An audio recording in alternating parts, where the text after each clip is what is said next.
Assalamualaikum warahmatullahi wabarakatuh. Perkenalkan, saya Nis'atul Himyah, NIM 1720210075, Fakultas Ekonomi Bisnis Islam, kelas 7B. Saya di sini akan menjelaskan tentang resumen buku yang berjudul Kebelet Kaya. Itu kumpulan jurus inspiratif dari pengusaha kelas kecil hingga kelas dunia. Di sini ada 12 bab yang akan saya jelaskan. Untuk bab yang pertama yaitu bagaimana memulainya, yaitu satu, berani untuk memunculkan diri dari dalam, yaitu seorang pemimpin yang ditempuh dengan jalan yang keras dan sulit. Hal yang paling penting adalah memberanikan diri kita untuk menjadi seorang pengusaha andal. Lakukan dengan segera, kesempatan itu ada bagi mereka yang memiliki harapan dan kemauan.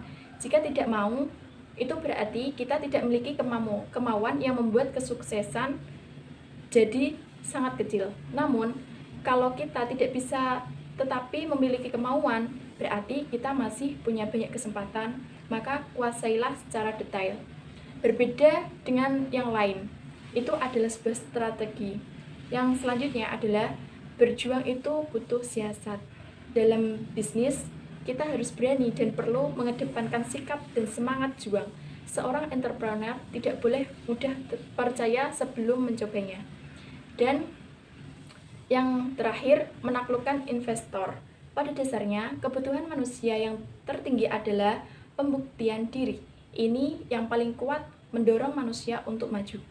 Bermimpi melakukan dan menjadi pemenang adalah sebuah perasaan yang tidak ada bandingannya. Lanjut ke bab yang kedua, yaitu bagaimana sih menjadi entrepreneur, yaitu satu, bermula dari impian lalu, lihat kebutuhan sekitar, empati, terus memberikan nilai tambahan, karena banyak pembisnis yang mengawali usahanya dengan menjual barang orang lain. Setiap pembisnis akan menjadi peluang bisnis yang lainnya. Itulah sebuah nilai tambah. Sedangkan banyak peluang bisnis yang muncul, kita cukup jeli melihatnya. Terus selanjutnya menjual barang plus manfaatnya. Biasanya seorang pembeli sebuah produk didorong oleh rangsangan manfaatnya. Selain itu, apakah ada manfaat lebih dari hanya sekedar fungsi alat tersebut? Terus yang keenam, mewujudkan mimpi pelanggan. Menjual produk ataupun jasa yang paling efektif adalah menjual sesuatu yang memang menjadi keinginan pelanggan. Yang ketujuh, peluang tergantung cara melihatnya. Banyak pelajaran pemasaran yang menekankan pada kemauan untuk mengubah keinginan seorang konsumen. Bagi seorang entrepreneur, kebutuhan ini adalah peluang usaha dan akan melihat peluang sebagai pekerjaan berikutnya. Di bab 3, yaitu membidik pasar. Dalam membidik pasar itu ada beberapa. Satu, butuh nyali untuk mewujudkan ide. Kedua, adrenalin dan seni bertarung. Karena setiap entrepreneur pasti memiliki saingan yang ketat. Yang ketiga, menangkap perbedaan. Yang keempat, bangunlah komunikasi. Membangun komunikasi sesama pengusaha agar memudahkan dalam berbisnis. Yang kelima, prediksi sebuah fenomena yang ada di sekitar Anda. Yang keenam, komentator yang bukan aktor. Maksudnya, banyak fenomena peluang usaha menjadi sia-sia karena terlambat bereaksi dan didahului oleh orang lain dalam memanfaatkan sebuah peluang. Dalam bab 4, yaitu hati seorang entrepreneur. Hati seorang entrepreneur yaitu satu, belajar sambil mengerjakan. Karena kerjakanlah dulu semuanya, lakukan apa yang dapat dilakukan. Tangani semua hal yang terjadi sambil menjalankan bisnis tersebut. Yang kedua, yaitu belajar dari kesuksesan.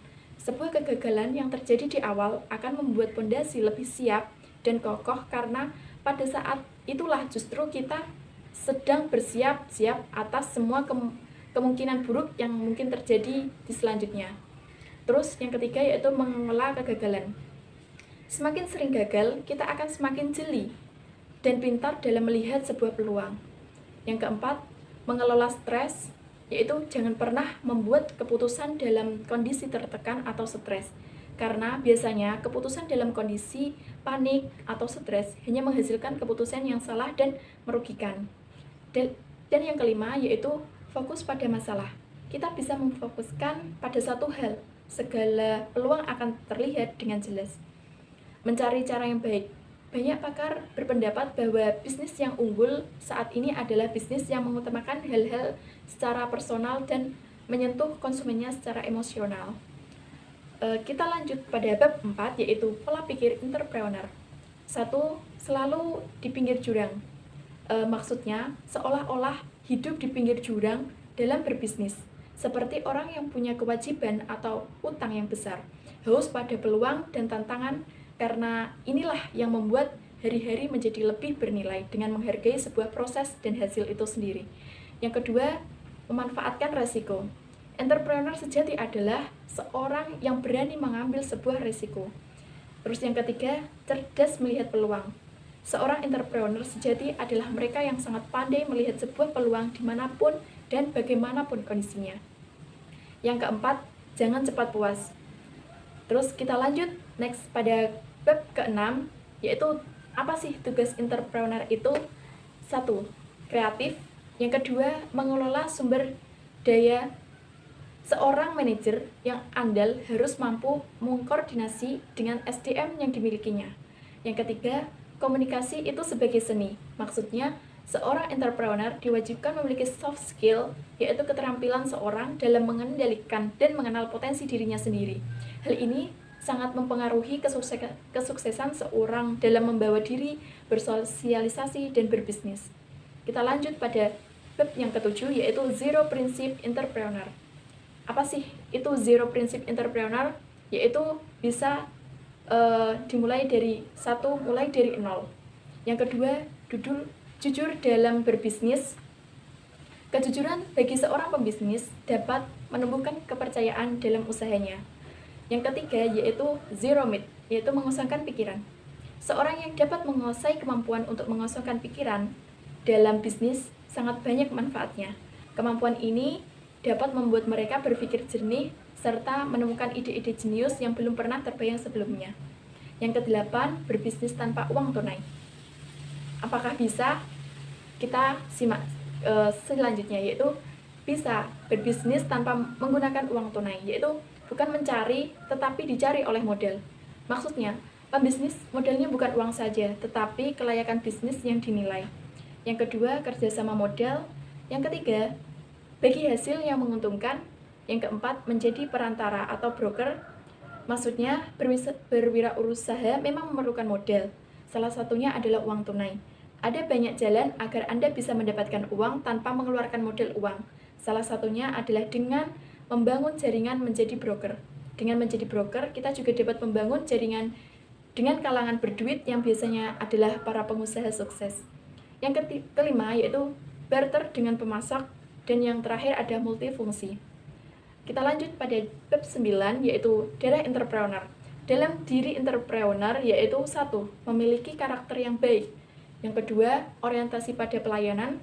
Pelayanan yang prima pada pelanggan akan memberikan sikap simpati dan kepuasan. Bahkan kita dapat menemukan peluang bisnis pada pelanggan kita. Yang ketiga, yaitu fokus. Itu awalnya adalah cinta.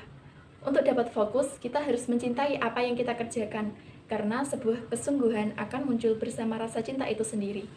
Yang keempat, yaitu memiliki promosi, yaitu kita bisa memikat promosi yang ada pada produk-produk kita agar bisa menambah pelanggan untuk menambah ke pelanggan. Yang kelima, berhitung sebelum berhutang. Dalam menjalankan bisnis, banyak pengusaha yang menjual barang-barangnya dan strategi sistem kredit. Tujuannya yaitu untuk memberikan kesempatan kepada konsumen yang mempunyai kesulitan dalam bertransaksi. Yaitu next yang keenam, memilih orang yang tepat. Telitilah dalam merekrut dan pilihlah hanya yang terbaik dan cocok menurut kita. Berilah tugas sesuai dengan job dan kemampuannya untuk memaksimalkan produktivitas. Keberhasilan sebuah usaha tergantung pada kualitas tim dan juga manajemennya.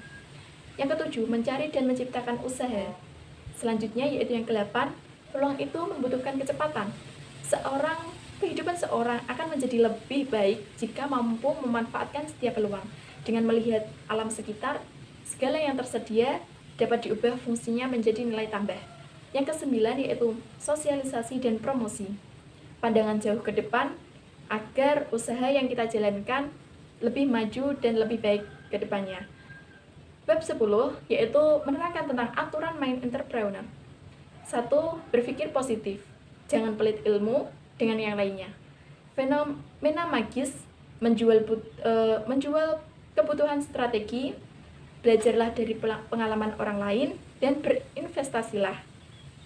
Yang 11, apa sih budaya entrepreneur?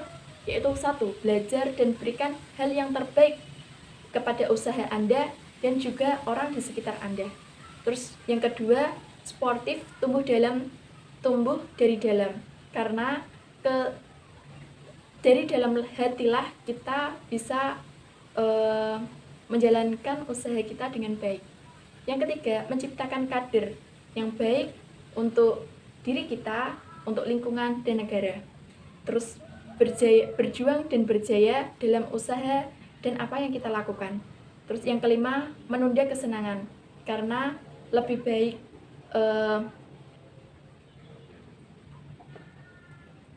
yang ke-12, sikap entrepreneur. 1. Modal orang lain. Jaringan orang lain, maksudnya dari jaringan orang lain adalah harus dimiliki. Setiap entrepreneur adalah kepandaian menggunakan jaringan orang lain, karena itu adalah sarana sukses seorang pembisnis. Yang ketiga, tenaga orang lain. Karena dalam bisnis tidak mungkin kita akan berbisnis secara sendirian, sedangkan usaha yang kita jalankan itu bertambah maju atau besar. Kita pasti membutuhkan tenaga dari orang lain. Dan itu juga menguntungkan bagi kita, serta membuat ringan bagi diri kita. Penggunaan tenaga orang lain dalam menjalankan bisnis kita, sedangkan untuk ide, biar kita yang menanganinya. Jangan lupa untuk membagi hak mereka sesuai dengan tenaga yang mereka berikan. Yang keempat yaitu memiliki sales atau manship, yaitu kita dapat memasarkan produk-produk kita yaitu dengan sales agar produk kita terjaring luas dan banyak pelanggan. Itu yang bisa saya sampaikan di akhir ini. Bila ada kekurangan ataupun salah dalam diri saya mohon maaf yang sebesar-besarnya. Semoga bermanfaat. Sekian dari saya. Wassalamualaikum warahmatullahi wabarakatuh.